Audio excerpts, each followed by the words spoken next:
Fox para Wemby, que tenta de 3, arremessa, não cai. E os Lakers pegam um rebote. Nick Barnes, ainda falta muito para mandar essa. Boa!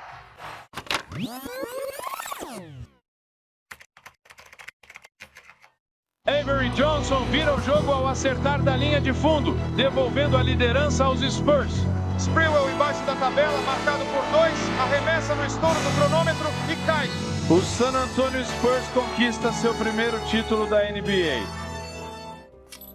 Era 25 de junho de 1999. O Knicks perdeu o jogo 5 em casa por apenas 1 ponto, enquanto o San Antonio Spurs comemorava seu primeiro título na história da franquia.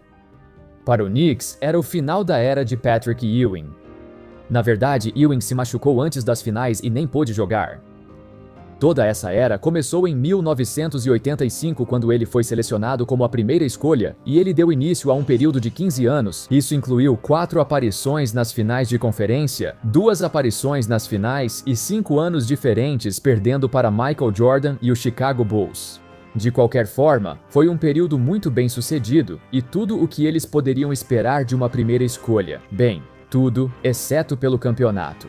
O Knicks ansiava por algo mais. A última vez que eles ganharam o título foi em 1973 e 26 anos depois, em 1999, eles perderam a chance, de novo. Mas mal sabiam todos que o período mais sombrio da franquia Knicks ainda estava por vir. Aí está o Sprewell. Sim, Latrell Sprewell. E ele sofre falta de Jaren Jackson. Em 1999, os Knicks haviam lentamente deixado de ser um time construído completamente em torno de Patrick Ewing. Eles prosperaram nos playoffs com um time baixo e atlético, com Alan Houston, Latrell Sprewell e Marcus Camby no garrafão. Alguns analistas, como Bill Simmons, disseram que Ewing, já velho, era um obstáculo para o time. Eles seguiram em frente sem Ewing. Em 20 de setembro de 2000, os Knicks o trocaram em uma negociação complexa entre 4 times.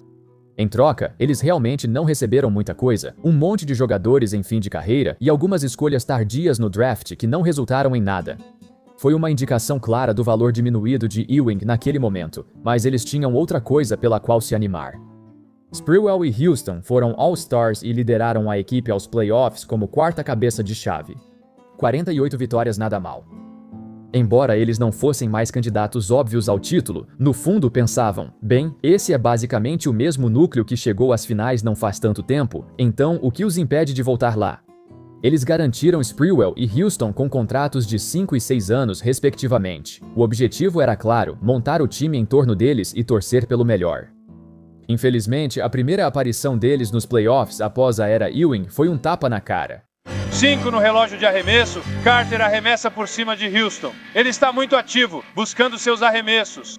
Eles perderam para os Raptors, liderados pelo jovem Vince Carter. Após essa derrota, começaram 9 anos seguidos de campanhas negativas. Houve algumas coisas que você pode apontar que deram errado nessa reconstrução. Para começar, o time deles mudou muito rapidamente em pouco tempo. Eles tiveram sucesso nos anos 1990 sendo um time agressivo, duro e fisicamente dominante. Mas quando essa saga terminou, eles ficaram com jogadores que eram o oposto dessa identidade. Um time baixo, com só um jogador acima de 2,08 metros, Marcus Camby. Isso era ruim, principalmente numa era com pivôs que eram a elite do basquete. Além disso, faltava uma estrela de destaque para eles. A campanha de Cinderela em 1999 deve ter sido de um time que superou as expectativas, não de um time construído para ter sucesso duradouro. Mas, em terceiro lugar e mais importante, Scott Layden, o gerente geral dos Knicks de 1998 a 2003, tinha uma péssima reputação em Nova York, e isso começou com acusações de que ele preferia contratar jogadores com quem tinha uma relação pessoal. Em particular, Scott Layden trouxe 2 caras, Howard Eisley e Shandon Anderson, que ele conhecia dos tempos em que estava em Utah. Depois veio a troca absolutamente horrível de Marcus Camby. Nessa troca, Scott Layden mandou embora Marcus Camby e a 7ª escolha do draft de 2002 em troca de um Antonio McDyess quebrado. McDyess foi a 2ª escolha geral, mas ainda se recuperava de 2 graves lesões no joelho e perdeu quase 2 temporadas inteiras. Tudo se concentrou em Antonio McDyess, jogando no fim do 4º período de um jogo de pré-temporada, caindo com possível lesão que encerraria a temporada. Rótula quebrada. Após se recuperar, ele jogou só 18 partidas pelo Knicks antes de perceberem que não podia mais atuar. Marcus Camby foi eleito jogador defensivo do ano e integrou várias vezes o primeiro time de defesa em Denver. E aquela 7ª escolha, bem, ela se transformou em Nenê, um jogador sólido por muitos anos. Talvez a pior decisão de Scott Layden tenha sido dar a Alan Houston uma extensão de 6 anos por $100 milhões. Esse valor era absurdo na época, pois $100 milhões eram destinados a superastros, não a alguém como Alan Houston. A diretoria dos Knicks estava percebendo aos poucos que Scott Layden tinha arruinado tudo, e sob uma enorme pressão dos torcedores, ele foi demitido em 2003. 22 de dezembro de 2003, para ser exato, foi o melhor presente de Natal para os torcedores dos Knicks. Lembra que no início do vídeo falei que a pior fase do basquete dos Knicks ainda viria? Adivinha só, eu não estava me referindo a Scott Layden. Eu falava do cara que o substituiu. A decisão de trazer Isaiah Thomas foi imediatamente recebida com questionamentos. Algumas pessoas ficaram apenas felizes por terem se livrado de Scott Layden. Mas numa época de grande pressão dos torcedores para parar de perder e voltar aos playoffs, contratar Thomas, sem experiência como gerente geral, talvez não tenha sido a melhor decisão. Thomas sempre teve desejo por extravagância, inclusive em sua carreira como jogador. Então ele surgiu de repente e começou a fazer movimentações. Um mês depois de ser contratado, Thomas desfez a horrível troca de Antonio McDyess. Ele dispensou McDyess e outros jogadores da era Scott Layden para conseguir Stephon Marbury. Essa troca foi recebida com otimismo. Marbury era o garoto da casa, afinal de contas. Um nova-iorquino que também era um All-Star de 25 anos chegando ao auge da carreira. Era um novo começo para o basquete dos Knicks, mas os resultados não corresponderam às expectativas. Sua folha já era a mais alta da liga, acima de $103 milhões. Como isso afeta sua folha salarial e sua capacidade de fazer movimentações neste verão? Bem, sabe, quando cheguei aqui, essa folha salarial já estava estabelecida, então... Isaiah Thomas herdou um time com flexibilidade muito limitada e contratos ruins. Era impossível se livrar do contrato de 6 anos de Allen Houston devido aos seus problemas crônicos e incuráveis no joelho. Ele se aposentou antes do contrato acabar. Isaiah Thomas herdou um monte de problemas, mas essa é a única desculpa que dou a ele. O que se seguiu foi uma série de decisões confusas, onde tudo o que ele fazia não fazia sentido. Todos os jogadores que ele contratou foram péssimas escolhas e ainda abriu mão de todos os ativos do time. 2 escolhas de primeira rodada futuras por um Ed Curry fora de forma. Essas escolhas viraram LaMarcus Aldridge e Joakim Noah, ambos futuros All-Stars. Ele também contratou Jerome James e Jared Jeffries, ambos por 5 anos e $30 milhões. São contratos razoáveis para jogadores de apoio. Mas Jerome James era um reserva que mal jogava. Jared Jeffries jogava bastante, mas fazia cardio 90% do tempo. O jogador de 7 pés mais inútil que eu já vi. Thomas também fez uma troca para trazer Jamal Crawford. Ele não era tão ruim, mas juntar 2 armadores que só dominam a bola e não defendem resultou numa dupla de perímetro que parecia 2 cones. Quando eu falo de monopolizar a bola, não estou falando de um nível normal disso. Esses caras ficavam posses inteiras driblando por 20 segundos. Era insano. Cada movimento, cada decisão que Thomas tomava era ruim ou simplesmente não fazia diferença nenhuma. Ele trocava jogadores de apoio e trazia veteranos em fim de carreira esperando melhorar o time, mas continuavam sendo um time de loteria. No entanto, o único ponto positivo foi quando ele surpreendentemente convenceu todos na diretoria dos Knicks a escolher David Lee na 30ª escolha do draft de 2005. Ele foi, de longe, o maior achado de toda aquela classe do draft. Como foi decisão exclusiva dele, apesar da oposição dos outros, Thomas merece o devido crédito. Por pior que os Knicks estivessem em quadra, grande parte do desastre começou nos bastidores. Sempre mantive minha inocência, e já superei isso.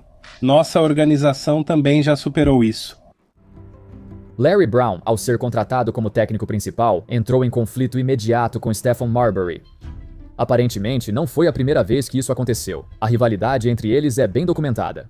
E não foi uma decisão de Thomas contratar Brown, foi de James Dolan, mas mesmo antes disso, Marbury e Brown já tinham uma longa história que começou nas Olimpíadas de 2004. Se vocês se lembram, isso foi um desastre para a equipe dos Estados Unidos. Eles perderam vários jogos antes de conquistar o bronze. Após tantas derrotas, Marbury fez uma declaração pública. O técnico Brown não nos deixa jogar. Ele quer que joguemos do jeito certo, mas só precisamos jogar. Ao que Brown respondeu: quero ele fora do time, coloquem-no em um avião e mandem de volta para casa. O fracasso do time olímpico de 2004 foi bem estudado. Concluiu-se que tinham muitos jogadores que preferiam um ataque mais solto, confiando que seu talento garantiria o ouro. Brown e outros técnicos defendiam um ataque mais disciplinado e com mais movimentação de bola, em conflito com alguns jogadores.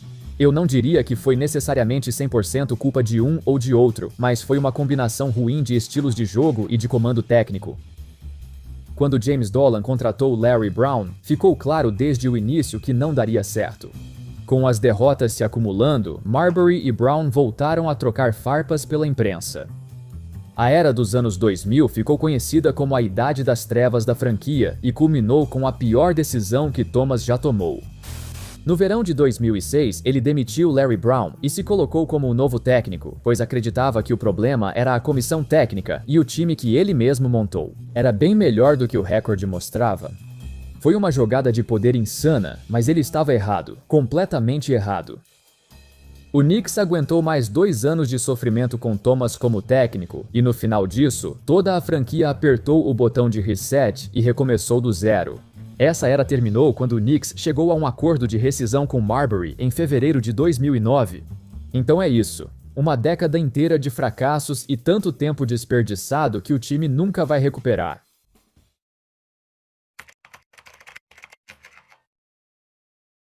Sim, o Knicks está de volta, sabe? É realmente ótimo fazer parte de uma organização tão especial.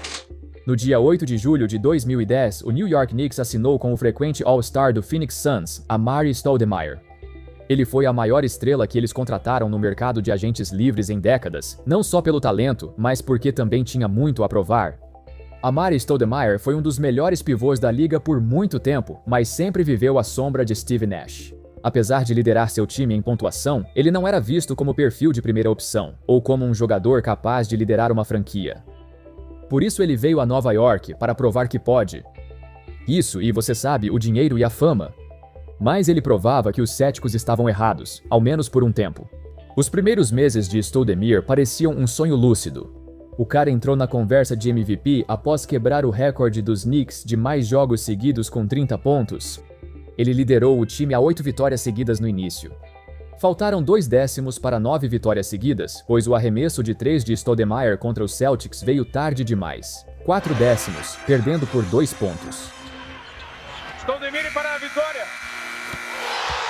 Não vale! Não vale!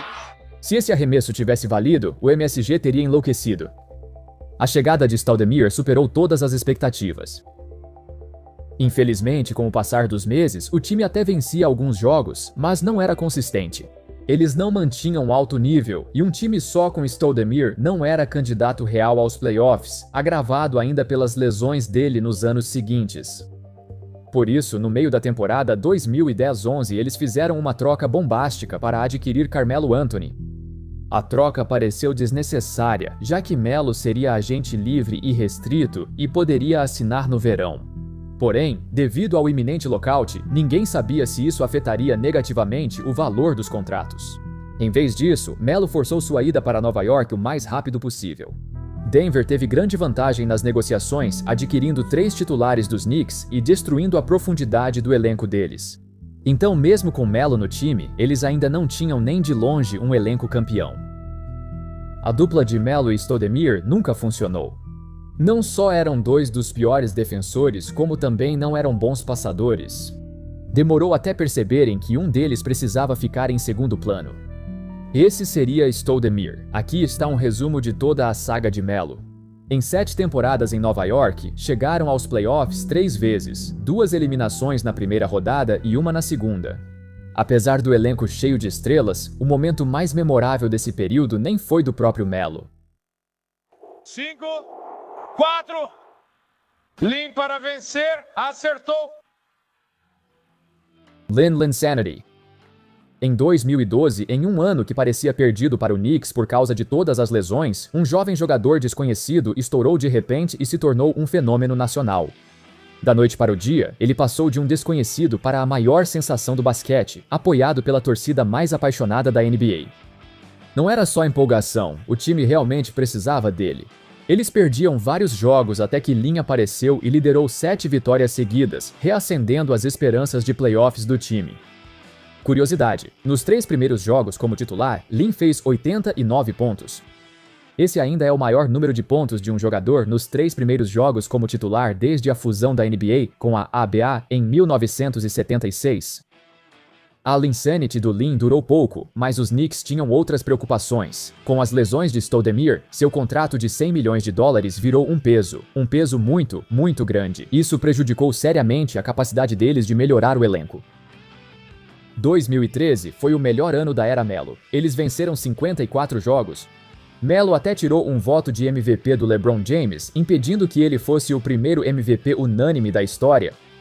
Na hora achei engraçado, mas depois entendi por que as pessoas se irritaram. LeBron merecia ser MVP unânime.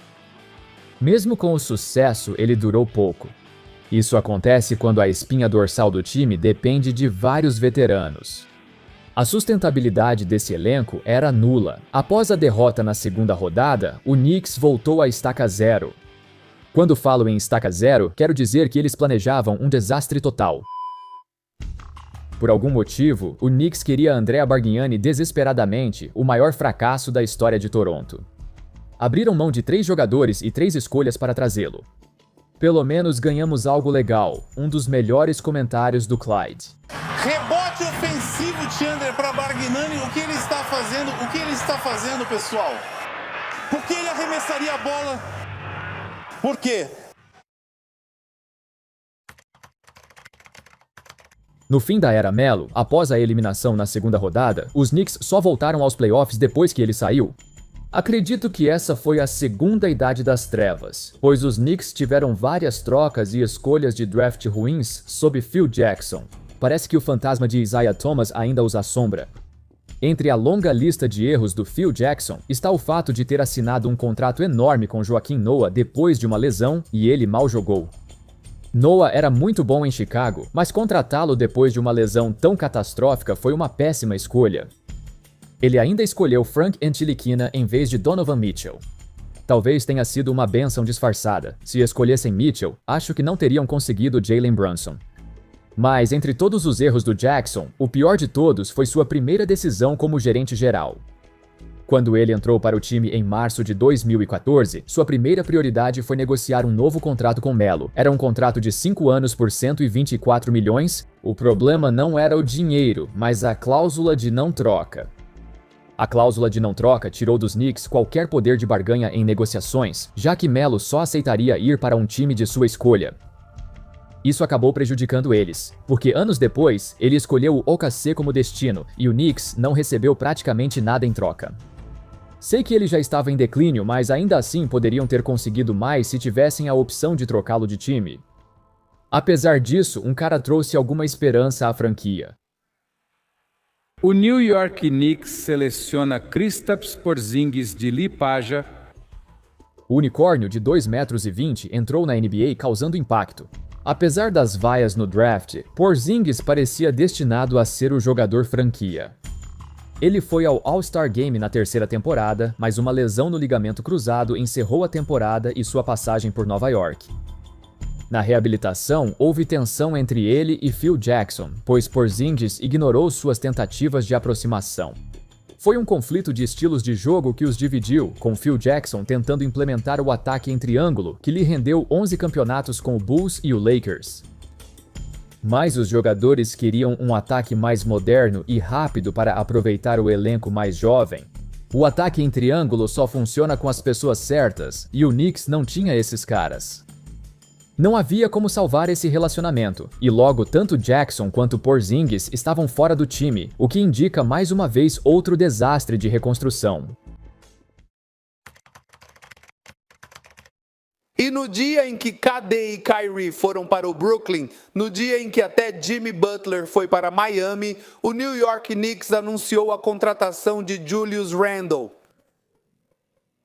e Bobby Portis.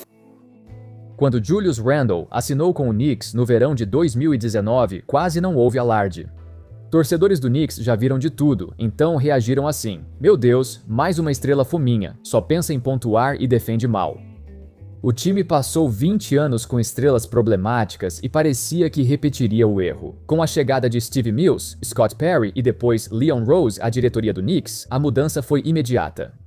Com tantos anos de fracasso, a franquia chegou a um nível de desespero e percebeu que todos os seus erros começavam de cima para baixo. Era necessário fortalecer a dinâmica entre presidente, gerente geral e comissão técnica antes de tratar os problemas do elenco. Tom Thibodeau se tornou o novo técnico deles, um técnico experiente com um histórico de impor um alto nível de disciplina que era exatamente o que o Knicks precisava. Alguém que construísse uma ética de trabalho forte e determinada, como o Knicks dos anos 1990, era isso que buscavam, e Tibbs era um ótimo treinador para isso. Toda a organização queria reconstruir tanto o elenco quanto a cultura. Em 2021, no segundo ano de Randle no time, os Knicks voltaram aos playoffs pela primeira vez em 8 temporadas. Então, todos nós sabemos o que aconteceu aqui. Essa série não é vista com bons olhos pelos torcedores. Enquanto Young arremessa lá de muito longe e elimina ele, Trae Young veio para Nova York e humilhou o time inteiro na casa deles. O que começou como uma temporada de recuperação fantástica terminou assim. Ainda assim, ninguém considerou isso um fracasso. Foi um passo importante para o que está por vir. Gradualmente, os Knicks reconstruíram seu time com nova identidade. Os Knicks realmente foram multados por aliciamento para conseguir Brunson. Ele tinha ligações com os Knicks por causa do pai dele, e já estava praticamente tudo certo meses antes dele realmente se juntar a Nova York. Eles então fizeram sua troca mais importante. A troca de Randle por Towns beneficiou muito Nova York. Os Wolves só trocaram para não pagar ao Towns o valor que ele queria. Os Knicks fizeram a troca certos de que Karl Anthony Towns seria a peça final para torná-los candidatos ao título. E Randle não servia para esse trabalho. Ele teve bons momentos em Nova York, mas seu estilo era redundante com o de Brunson e também não era um pivô de fato, algo que os Knicks precisavam após perder Isaiah Hartenstein. Entre todas essas trocas e contratações, só restava uma coisa a fazer. Apesar da importância de Thibodeau para a franquia, eles precisavam de um técnico capaz de liderar um ataque melhor. Pouco se pode fazer quando o técnico usa rotação curta e faz Josh Hart jogar 45 minutos por jogo. Tibbs não sabia se adaptar e levou o Knicks às finais de conferência, mas esse time tinha potencial para mais. Então contrataram Mike Brown. Lembra quando eles tiveram 2 vitórias e 9 derrotas? Parecia que a temporada ia desmoronar, com tensões no vestiário e os jogadores ainda se adaptando ao ataque do Brown. Towns estava no centro disso, mas seu papel como pontuador caiu, o que o irritou inicialmente. Durante essas semanas tumultuadas, tudo o que consigo pensar é: não, de novo não. Já vimos isso antes, os jogadores não concordam com o novo técnico, as derrotas se acumulam e a temporada termina em desastre. Achei que isso era irremediável, pois vimos isso acontecer várias vezes nos últimos 30 anos. Mas não desta vez. Este é um time diferente de tudo o que o Knicks teve em muito tempo, e essa nova resiliência ficou totalmente evidente nos playoffs de 2026, perdendo por 2-1 para o Atlanta Hawks na primeira rodada, em uma série que deveria ser fácil para o Knicks. Eles enfrentaram a adversidade e responderam com 13 vitórias consecutivas. Foi a segunda maior sequência de vitórias nos playoffs, atrás apenas do Warriors de 2017. Não se trata apenas de vencer, mas de como eles estavam vencendo. Em vários jogos, eles perdiam por mais de 10 até 30 pontos, mas ainda assim viraram o jogo. Não houve nada mais lendário do que a virada de 29 pontos no jogo 4 contra San Antonio, um recorde das finais. Ficou claro nesse momento, o New York Knicks de 2026 era o time do destino. Vamos lá, Ananodi pega o rebote. Acabou. O primeiro título dos Knicks desde 1973, quando nosso querido comentarista Clyde Frazier era mais jovem do que Jalen Brunson quando conquistou o dele. Faz tanto tempo assim. Só o tempo dirá do que mais esse elenco é capaz. Enfim, é isso, pessoal. Espero que vocês tenham gostado do vídeo. E claro, como sempre, nos vemos na próxima. Valeu!